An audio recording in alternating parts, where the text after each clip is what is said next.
आणि हे असताना जे गुन्हे दाखल झाले ते दिग्विजय पाटील, सब रजिस्ट्रार तारू आणि शीतल तेजवानी या तिघावर हे सगळे गुन्हे दाखल झाले. मूळ आरोपी त्याला वाचवण्याचा प्रयत्न या ठिकाणी असल्याचं दिसतोय. त्याला राजकीय सपोर्ट, आशीर्वाद हे या ठिकाणी आम्हाला सरकारच्या एकूण या प्रकरणामध्ये दिसतोय. काही झालं तरी याशी माझा काही संबंध नाही. पुण्याचे पालकमंत्री अजितदादा आहेत. हे सगळं घडतंय. 21 कोटी रुपयाची स्टॅम्प ड्युटी चोरी केली जाते. उद्योग संचालनालय 24 तासात त्याला परवानगी देते आणि ज्या जमिनीचा टायटल क्लिअर नाही, अद्यापही त्या जमिनीच्या टायटलवर सरकार अशी नोंद आहे,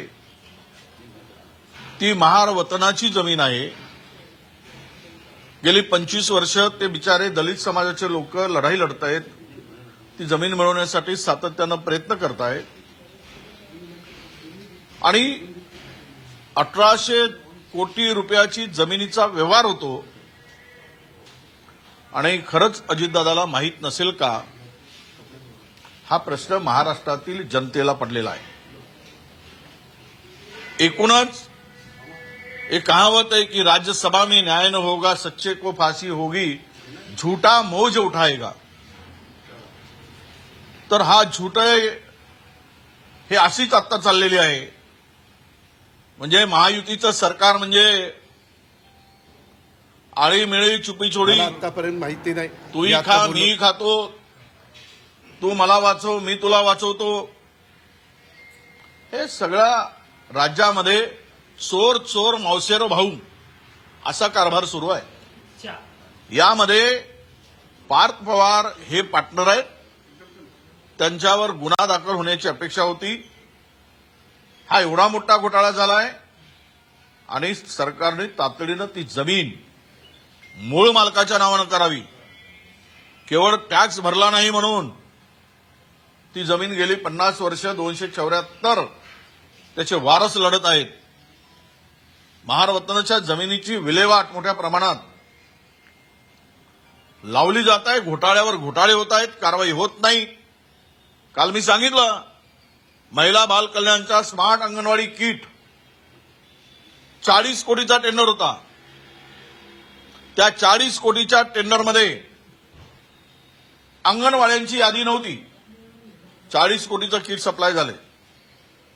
नव्यानं टेंडर काढून नवा टेंडर देण्याची आवश्यकता होती, पण कंत्राटदारावर मर्जी असल्यामुळे 90 कोटीचं काम पुन्हा विदाऊट टेंडर महिला बाल कल्याणनी सरकारच्या मर्जीतील एका मोठ्या माणसाला दिलं,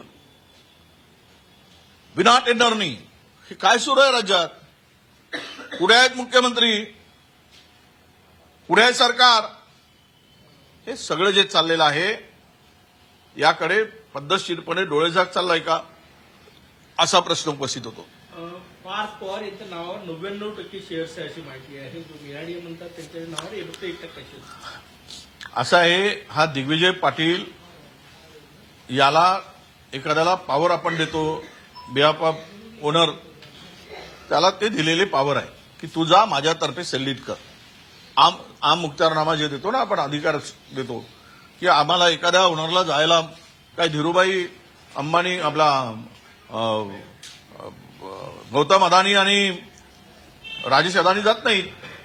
त्यांना पॉवर डेलिकेट केले, तेच माणसं जाऊन जमिनीवरचे व्यवहार करतात.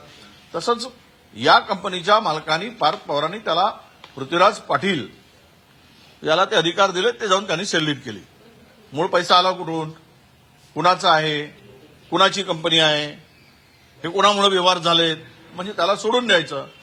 हेच सांगतोय. यामध्ये या कंपनीच्या सगळ्या पार्टनरवर कारवाई होणे अपेक्षित आहे. झोटिंग समितीसारखी एक समिती नेमावी अशी मागणी ही केली जाते. याच प्रकरणाला धरून की मनी लॉन्ड्रिंगची शंका वाटते का आपल्याला? आता सरकारने शोध घ्यावा. माझ्याकडे मनी लॉन्ड्रिंगचे पुरावे नाहीत. पण एवढा मोठा व्यवहार झाला कसा, आला कुठून आलेत, हे सगळं शोधलं पाहिजे सरकारने. हा केवळ 300 कोटीचाच व्यवहार नाही, कारण सगळ्या राज्यामध्ये असेल किंवा देशामध्ये कोणीही शासकीय दराप्रमाणे जमिनी खरेदी करत नाही, हे अनेक ठिकाणी उघड झालेलं आहे. त्यामुळे तो व्यवहार मोठाच असेल तर त्यामध्ये एक न्यायाधीश, हायकोर्टाचे न्यायाधीश, उच्च न्यायालयाच्या न्यायाधीशाच्या खाली, अध्यक्षतेखाली एक समिती गठन करावी आणि या प्रकरणाची संपूर्ण चौकशी करावी. एकनाथ खडसे यांनी राजीनामा दिला होता, आता अजित पवारांच्या राजीनाम्याची मागणी आहे. नाही, 100% बघा, कुटुंबातील व्यक्ती आहे, त्यावेळेस तुम्ही जर दुसऱ्याकडे बोट दाखवत असाल तर स्वाभाविक आहे तो बोट यांच्याकडे पण येईल. पण आता हे धाडस मुख्यमंत्री करतील का, हे महाराष्ट्रातील जनता बघते आहे. हो, एकनाथ खडसे यांनी काल दावा केला की याच प्रकरणात ते महसूल मंत्री असताना त्यांच्यावर दबाव आणण्यात आला होता, मात्र त्यांनी तो दबाव झुगारला आणि या सगळ्या संबंधात जर उपनिबंधकाची नार्को टेस्ट केली तर सगळं सत्य बाहेर येईल. करायलाच पाहिजे, ज्या सगळ्यांचीच करायला पाहिजे. यामध्ये उपनिबंधक आहे, त्यामध्ये पार्टनर आहेत, तो तुमचा तो पॉवर ऑफ अटॉर्नी ज्याला दिले तो आहे, महसूल विभाग, उद्योग संचालनालय आहे, तिथून फाईल जी गेली स्टॅम्प ड्युटीमध्ये सूट देण्यासाठी ते महसूल विभागाचे कोण अधिकारी आहेत, या सर्वांची नार्को टेस्ट केली तर सत्य उघड होईल. एवढा मोठा घोटाळा मीडियाने उघडकीस आला म्हणून आज माहीत झालं, नाहीतर असे किती घोटाळे. मी काल म्हणालो, परवाही बोललो, 1,00,000 कोटी रुपयाच्या जमिनीची विल्हेवाट लावली गेली, 1,00,000 कोटीच्या. अरे किती खायचा, किती झाला घोटाळे करायचे, काय करताय, कुठे मानून येतात जमिनी. शीतल तेजवानी